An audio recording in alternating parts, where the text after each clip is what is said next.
जय जिनेंद्र।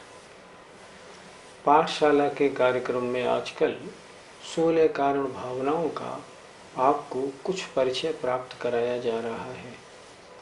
अभी तक 7 भावनाओं का परिचय हो चुका। आज 8वीं भावना है, बड़ी सुंदर साधु समाधि भावना। आइए इसका परिचय अब आपको हम देते हैं। आप हमें बताइए, साधु समाधि भावना की क्या परिभाषा है? साधु समाधि अर्थात वृत्ति या साधु जो होते हैं ना, उनके ऊपर यदि कोई उपसर्ग आ जाए, कोई बाधा आ जाए, कोई संकट आ जाए, कोई प्रॉब्लम समस्याएं खड़ी हो जाएं, तब उस समय उन समस्याओं को दूर करना अर्थात धर्म की रक्षा करना, ये साधु हमारे धर्म की विभूति है। अगर ये नहीं रहेंगे तो हमारा धर्म ही समाप्त हो जाएगा।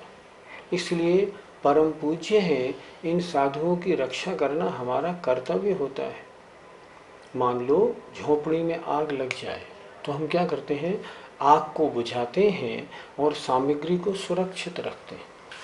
उसी प्रकार अगर किन्हीं वृत्ति साधु आदि के ऊपर कोई बाधाएं आ जाएं, कोई संकट आ जाएं, तो उनको दूर करना, धर्म की रक्षा करना, इसे कहते हैं साधु समाधि भावना।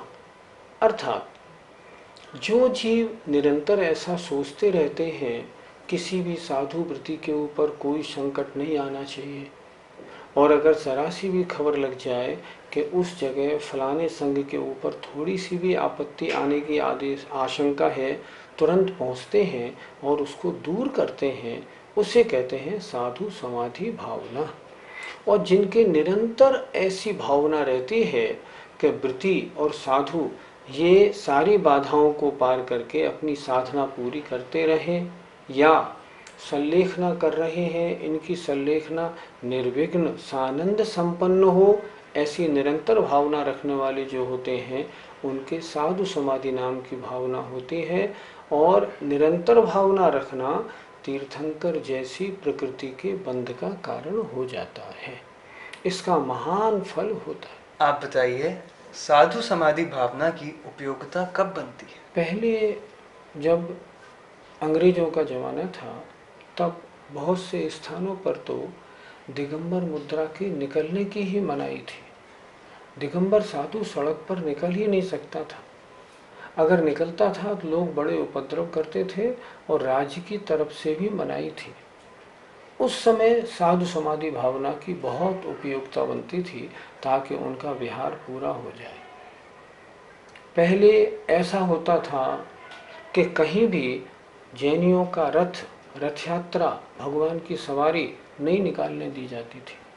उस समय सरकार से मिलके उसकी परमिशन लेना और रथ यात्रा का प्रारंभ करवाना बहुत टेढ़ा काम था। ऐसे धर्म की रक्षा करने के अवसर पहले बहुत मिलते थे। वर्तमान में खैर ऐसी आपत्तियां तो नहीं मिलती। हाँ, वर्तमान में सबसे ज़्यादा आपत्ति होती है जब कोई साधु समाधि कर रहे होते हैं, तो उस समय ये भावना भाना कि इनकी समाधि अच्छी तरह पूरी हो जाए।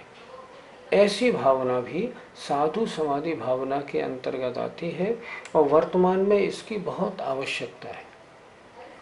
कारण क्या है? कारण ये है, पहले साधु संस्था बहुत कम थी। आज के 50, 60, 80 वर्ष पहले देखें, मात्र 2-4 मुनि महाराज या साधु दिखाई पड़ते थे। तब ये साधुओं की संलेखना या समाधि होने के अवसर भी बिल्कुल होने का प्रश्न नहीं उठता था। आज वर्तमान में 1400, 1300, 1200 पीछियाँ हिंदुस्तान में हैं, और समाधियाँ अलग अलग स्थानों पर होती ही रहती हैं। इस समाधि के लिए जो व्यक्ति क्षपक है, जो समाधि कर रहा है, उसको समाधि में स्थिरता प्रदान करने के लिए आजकल बहुत अच्छा प्रयत्न करना पड़ता है।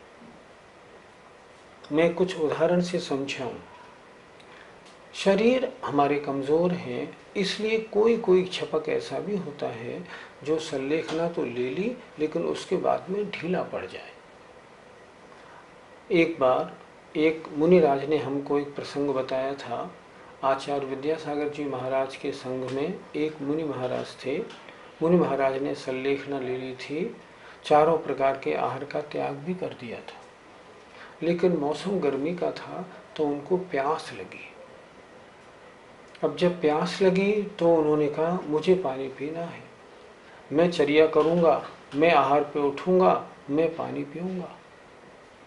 महाराज ने समझाया, नहीं माने कि नहीं महाराज, जोर की प्यास लग रही है। तो आचार्य बोले चलो ठीक है, उठो और चर्या करो और जाके आहार ले लो। बहुत कमजोर शरीर उनका हो गया था, वो उठे, चर्या के लिए गए, उनका पड़गान हुआ, चौके में खड़े हुए। खड़े तो हुए लेकिन उनकी अंजुलि नहीं बनी। अंजुलि नहीं बने तो मुनि महाराज आहार कैसे ले, आहार नहीं ले पाएंगे। तब अंजुलि नहीं बनी, तब आचार्य ने उनको देखकर कहा अंजुलि नहीं बन रही है तो एक गिलास ले लो, उसमें पानी पी लो। वो जो मुनि महाराज सल्लेखना कर रहे थे, उन्होंने कहा मैं मुनि हूँ, मुनि हूँ, कैसे कह रहे हैं आपके गिलास ले लो, मैं गिलास कैसे ले लूंगा। आचार्य ने ये देखने के लिए कहा था, देखें ये कितने मजबूत है। उन्होंने कहा मैं मुनि हूँ, मैं गिलास कैसे ले लूंगा, मैं गिलास नहीं लूंगा। तो महाराज जब अंजुलि नहीं बन रही है और गिलास भी नहीं लेंगे तो फिर क्या करना, चलो। हाँ हाँ चलो, अब मैं पानी नहीं पीऊंगा। वो अपने कमरे में आ गए और वो बिल्कुल पक्के हो गए। तो कभी ऐसे अवसर आ जाएं जो साधु अपनी समाधि में ढीला पड़ जाए तो उस समय उसको मजबूत करना साधु समाधि नाम की भावना है। आचार्य चक्रवर्ती शांत सागर जी महाराज की जो जीवन कथा है उसमें एक संस्मरण बहुत सुंदर दिया है। उसमें उन्होंने लिखा है, एक मुनि महाराज ने एक गांव में समाधि ले ली। समाधि ले ली, आजीवन चारों प्रकार के आहार का त्याग कर दिया। होता क्या है, जब समाधि ली जाती है ना, तो समाधि लेते ही चारों प्रकार का आहार का त्याग करते ही पहले स्वास्थ्य ठीक होने लगता है। ऐसा लगता है कि ये तो अब ठीक होने लगे। तो उन मुनि महाराज का स्वास्थ्य ठीक होने लगा चारों प्रकार के आहार का त्याग करते ही।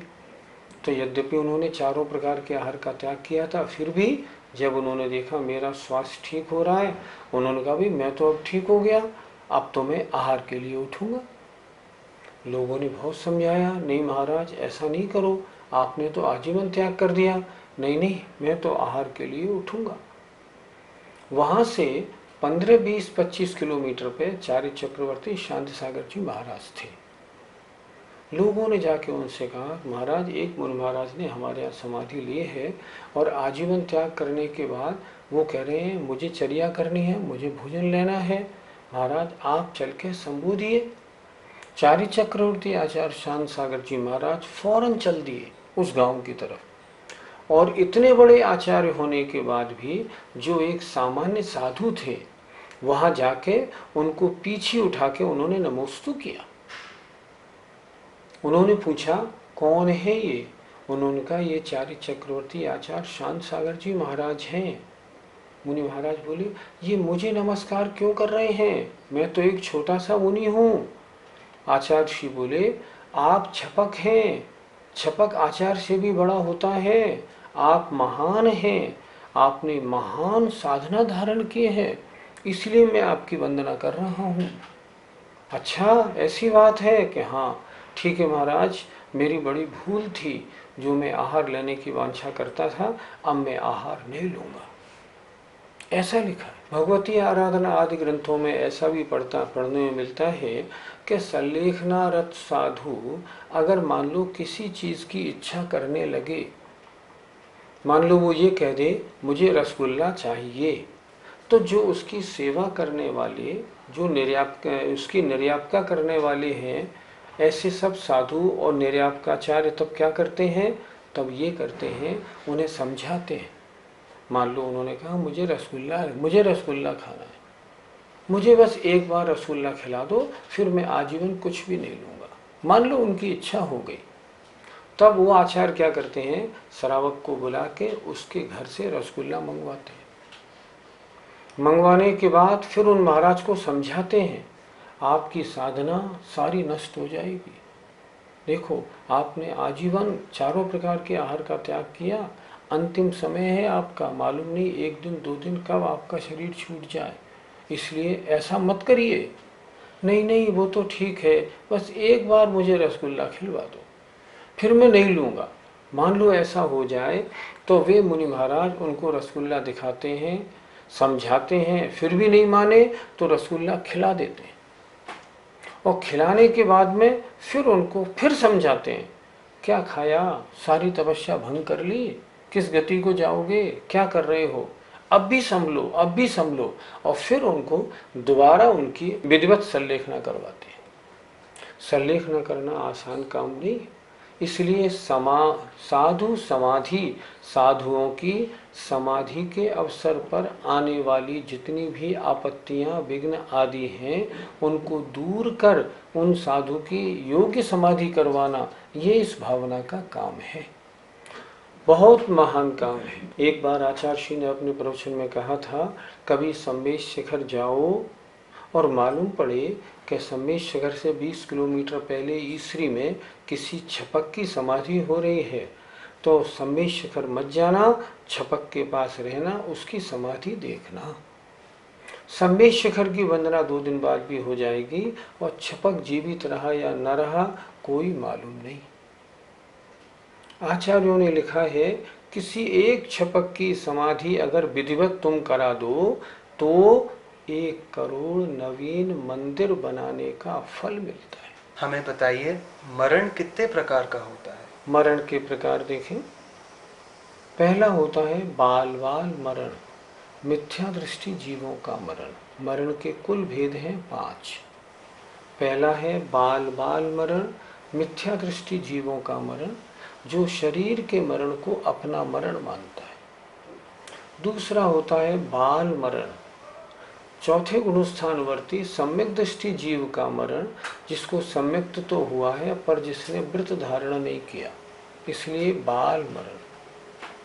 अगला होता है बाल पंडित मरण, प्रतिमाधारी जीवों का पंचम गुणस्थानवर्ती एलक छुल्लक आरिका माता जी, इनका जो मरण होता है उसे कहते हैं बाल पंडित मरण। मुनि महाराजों का होता है उसे कहते हैं पंडित मरण। और केवली भगवान को जो मोक्ष प्राप्त होता है और वो अपना शरीर छोड़ते हैं उसे हम कहते हैं पंडित पंडित मरण। जब अंतिम समय आए तो मुनि महाराज को समझाना चाहिए, आपको पंडित मरण करना है। अगर आप शरीर के साथ लगाव रखेंगे या चित्त में अपनी पीड़ा का अनुभव करेंगे, आपका बाल बाल मरण हो जाएगा। हमें बाल बाल मरण नहीं करना, इसलिए आप सावधान रहो और पंडित मरण करो। उन मुनि महाराज को 5 प्रकार के मरण का स्वरूप बता के अच्छी प्रकार स्थिर करे, आपको पंडित मरण ही करना है। उन्हें बताए, देखो अगर आपने इस भाव में संलेखना अच्छी प्रकार कर ली तो आप निश्चित 7-8 भाव में मोक्ष प्राप्त कर लेंगे। संलेखना प्राप्त अगर ढंग से कर लोगे ना तो क्या होगा, वैमानिक देवों में जाके पैदा होगे। फिर क्या करोगे, खूब भगवान सिमंदर की दिव्य ध्वनि सुनते रहना, अकृत्रिम चैत्यालयों की वंदना और पूजा करते रहना, और जहाँ जहाँ तीर्थंकर रिद्धिधारी मुनि महाराज, अवधि मनप्रिय ज्ञानी मुनि महाराज हैं, उनके दर्शन वंदना, क्षेत्रों की वंदना करते रहना। इसलिए अभी विधिपूर्वक संलेखना कर लो ताकि ये सब अवसर अगले जन्म में मिल जाएं।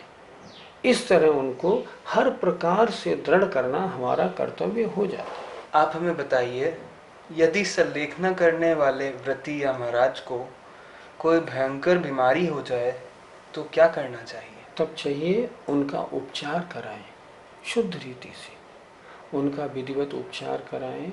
उस बीमारी के जो योग्य वैद्य आदि हों उनको बुलाएं।